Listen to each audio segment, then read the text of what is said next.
What's up, everybody? It's your man right here, the one and only, that beautiful Rhode Island Red Rooster, one of the original Road Warlords. And as always, bring you the knowledge and dropping the science in this industry of what we call trucking, okay? I'm doing this particular video to update my 6 months with my tractor and trailer, my tractor that I purchased from Lone Mountain, and the trailer that is a lease to own. So, first I'll start with the tractor. I got an email from the third party that gives you the 6 months warranty with, the 6 month warranty and stuff that comes with the tractor when you purchase a tractor through Lone Mountain, the used. So they emailed me and stuff and let me know that my warranty was about to expire, and that they gave me several different options and stuff that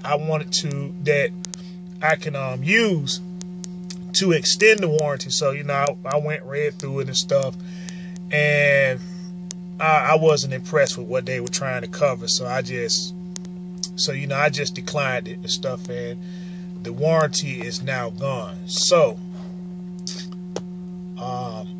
like I always say, if you are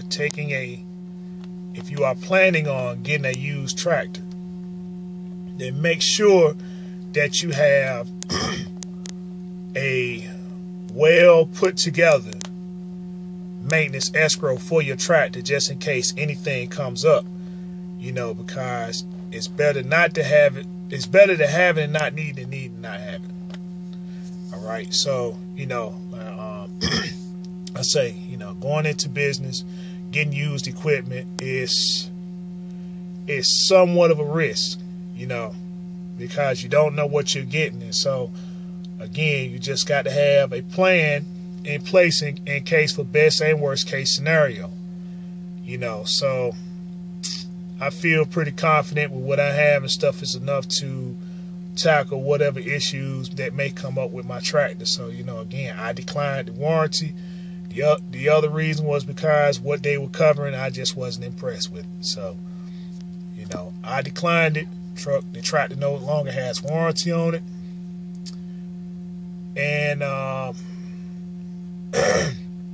let's see, some of the issues I had this month was I had I believe I had a code SNP61, if I'm not mistaken, and that code is an after treatment code that deals with the DEF, and so it was an electrical issue, because on your DEF portion of your truck, if the light flashes, then it indicates that you're very low on DEF, or that there's a communication problem between the reading of the DEF and your computer. So they say to fix that issue is to simply put DEF in your tanks, fill it up if you can, and then the truck runs through what's called 3 cycles. And so once it runs through that 3 cycles stuff, it pretty much clears the code and stuff right out. So I did that, and just sure enough and stuff, maybe about 15 minutes of driving, the lights and stuff just the lights and stuff, it went out, and the codes were cleared. So that was one of the issues. The other issue was I had an outer seal leak on my drive, and where it came from, if you remember the first month when I had got my truck and I was doing the review, I guess you seen the dirt build up and stuff back there. What it came from was the grease.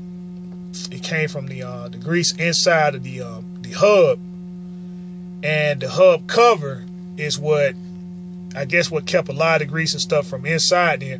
But obviously, it had to be some work and stuff done, that was done. And so when I took it to the TA, they took the hub cover off, and when they went to go loosening up the bolts and stuff to get the axle out, he said, man, it was extremely loose to start with, so that was probably your problem. So, he pulled it out, examined it, He examined it, put it back in, put a new gasket on it, tightened it back up, and then, you know, we filled the differential back up with grease. And so we checked both. We checked both and stuff. That first one was, you know, the front one was low. The back ones did need a little bit and stuff. So, you know, we filled those both up. We checked all of them to make sure that, you know, everything and stuff was tight. And that was that. So, you know, if you're purchasing the truck, do look at those and stuff. You know, even if they have the hub covers off there and stuff, you know, hey, just see if they can pull them off, or just see if any work and stuff was done to the if any work was done to the rear end. So, you know, just to make sure that those bolts are tight. The other thing is, no, I guess that's it for the tractor. Yeah, that's it for the tractor. Now the trailer, on the other hand, you know, man, holy crap, where do I start? I had a code 63, you know, I had a code 63 on it, which, you know, indicated, you know, I had fuel issues and stuff like that. So that's why I made that video. That's why I made that video taking out the filter and cleaning that up. And so what had happened with that is that I got it cleaned up, put back together, tried to crank the reefer up and stuff, man. It still wasn't doing anything. So with this particular reefer unit, when you have issues with that, you know, just priming it and bleeding the bolt and stuff, it's just not, it's just not going to crank it. It has on your reefer fuel tank, you have, I guess, what looks like a stem for your tire. And so what you do is you put air in that and stuff, and it pushes out the air out of your system. And so then you prime it, and then it cranks up. So the other issue was that I was having problems with my starter.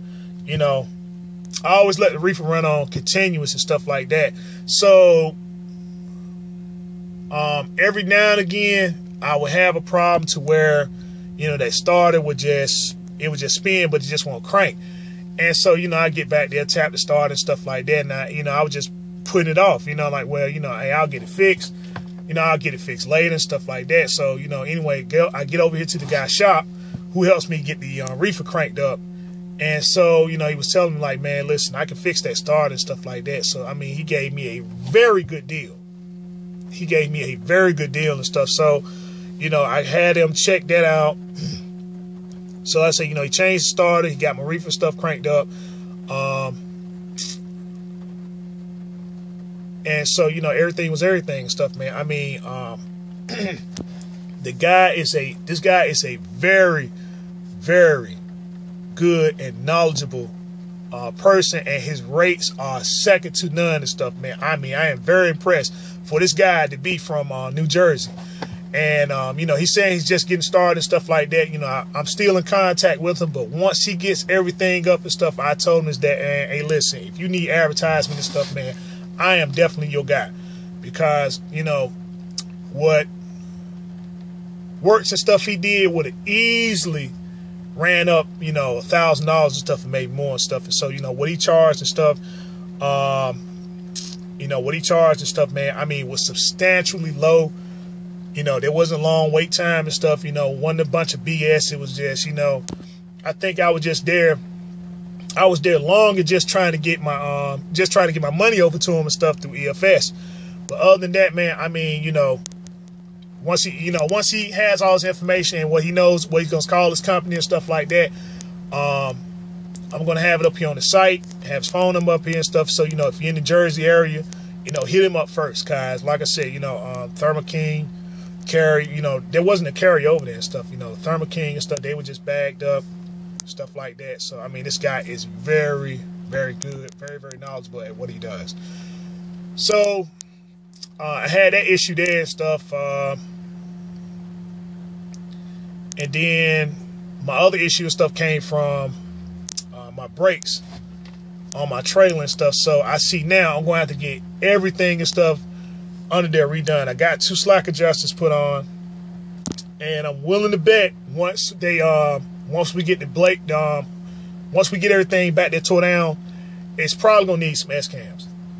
I'm willing to bet anything and stuff. It's probably gonna need some S cams and stuff like that. So I'm gonna have that video and stuff shortly once I get down there to the facility that's gonna be doing the work. But I'm already looking, you know, I'm already putting on new brakes and drums stuff back there and stuff. I'm gonna get the whole thing redone because I do not like the way these brakes work.